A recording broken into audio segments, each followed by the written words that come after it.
Richie had only one goal: to find out the cause of his mother's death. The only way to do this is to dig up her 2-day-old grave. However, when he lifts the lid, what he finds will terrify you. Richie was in a bad mood that fateful evening. He could barely think clearly, and it took him a Herculean effort to get himself in order. He knocked quickly on the door of the funeral home 3 times and, without waiting for an answer, opened it with a shovel in his hand. That he entered the office and saw an old man sitting leisurely at a desk. The old man, Andy, was the caretaker of the cemetery. Richie demanded to be taken to his mother's grave.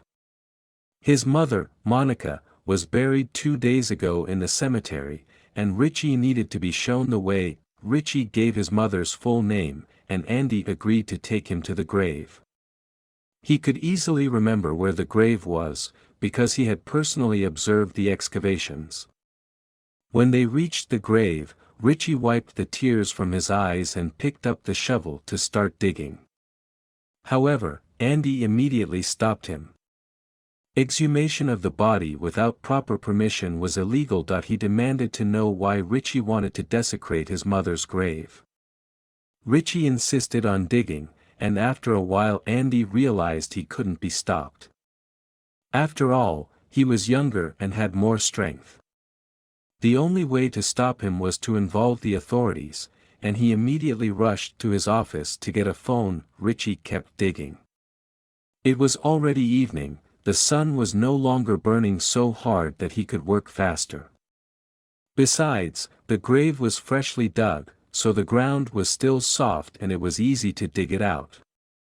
When the shovel hit the soft ground over and over again, he was fuming. He began to remember how the last few hours had passed in a blur for him. Richie went to college far from home, and he had to drop everything, including the exam, when he found out that his mother had died and was buried. A few hours ago, his father called him, who brought him the tragic news. His father called him only 2 days after the funeral was over. Richie was furious about this. He couldn't understand why his father kept such news from him until the very end. As a result, he was never able to say goodbye to his mother. Tears filled his eyes and blurred his vision, but he didn't stop until his shovel hit the hard coffin. He immediately threw away the shovel and was about to open it when suddenly the air was filled with sirens. 2 policemen rushed to him, and before he could do anything, he was knocked to the ground and his hands were handcuffed behind his back. Andy appeared behind them with a phone in his hand and an apologetic look as he turned to Richie. He felt that he had no choice but to report the situation. Exhuming a body without proper permission was a serious offense, and he, as a caretaker, was obliged to report it. However, he couldn't help but feel sorry for the young man, who was apparently very worried about his mother's death. The police began to question Richie, demanding to know why he needed to desecrate his mother's grave. Richie fell to his knees in front of them and burst into tears, tears streaming from his eyes. He admitted that it was hard for him to believe that his mother had a fatal heart attack. There were no signs of this. His mother was a healthy woman, cheerful and never let difficulties get the better of her. Richie considered her death suspicious. She died suddenly and was buried a day later. All of this proved to him that something suspicious was going on, and he wasn't going to stop until he got to the bottom of it. However, although the police understood that he was grieving for his mother, they could not let him desecrate the grave just like that. If he suspected something suspicious about his mother's death, he was obliged to report it so that appropriate measures could be taken. Richie begged them to let him at least open the coffin, if only to take one last look at his mother's face. The police were touched by his pleas, but still hesitated. They didn't want to break the law. However, the grave had already been dug, and all that remained was to lift the lid. And Richie decided that if he kept begging, they might let him see his mom. Well, luck was on his side. Eventually, the cops agreed to let him take one last look at his mom. He staggered over to the grave and carefully jumped down into the pit. The police stood nearby, while Andy also stood on the edge of the grave with a gloomy expression on his face. Richie carefully took hold of the lid and opened it. There was a soft hiss as air escaped from the coffin, and stale air hit his nostrils as he opened the coffin to the end. With a heavy heart, he looked at his mother's face. She looked so peaceful even after death, and it broke his heart. Overwhelmed with emotion, he took her hand and squeezed it, then he tensed when he received a handshake in return. Suddenly his mother started and her eyes flew open. Her parched lips parted as she sucked in air. The officers and caretakers around him gasped in shock, while Richie's eyes popped out of their sockets as he stared down at her. His mother was alive. The police immediately radioed for an ambulance, and she was taken to the hospital for emergency treatment.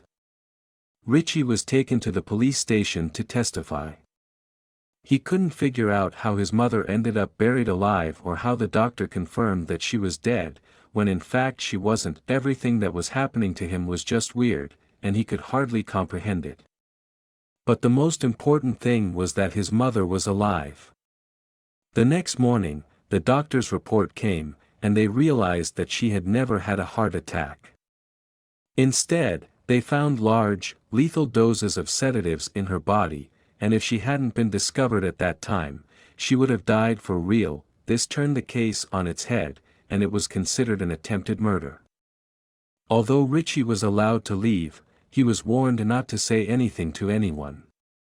So he checked into a hotel and stayed there until the police finished their investigations. Thanks to the toxicology report, investigators were able to determine exactly which drugs were used in her treatment. After further investigation, they found out where they were purchased. The drugs were bought by her husband, Doug. There was a surveillance video showing him entering and leaving the pharmacy, as well as a doctor's prescription with a detailed description of how to take the pills. This stunning fact cemented Doug's status as the main suspect in the attempted murder of Monica. Further investigation revealed that Doug had insured Monica's life 2 months ago. If anything happens to her, he will receive a substantial sum of money. This served as a motive for the police, and they immediately obtained a warrant. Doug was arrested that night while he was shopping at the mall. He didn't even have a chance to escape, as he was immediately surrounded and arrested. He was taken to the police station and interrogated for several hours.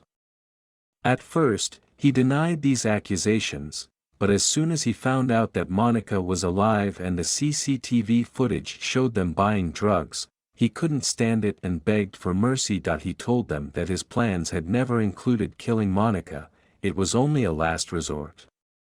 His girlfriend got pregnant and continued to demand money.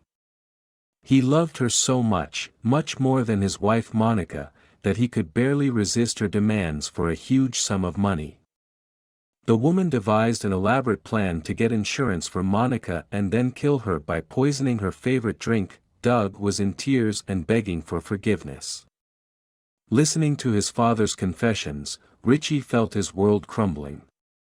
He couldn't believe that his father was willing to do anything to get money and please a woman.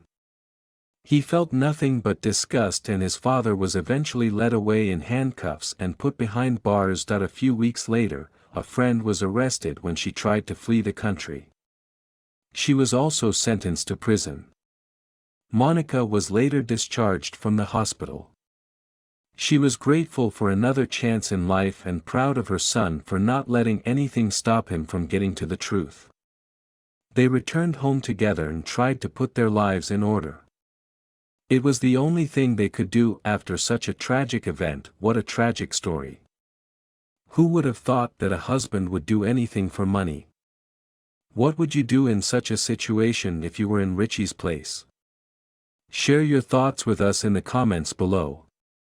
Be sure to like the video and subscribe to our channel. See you in the next issue.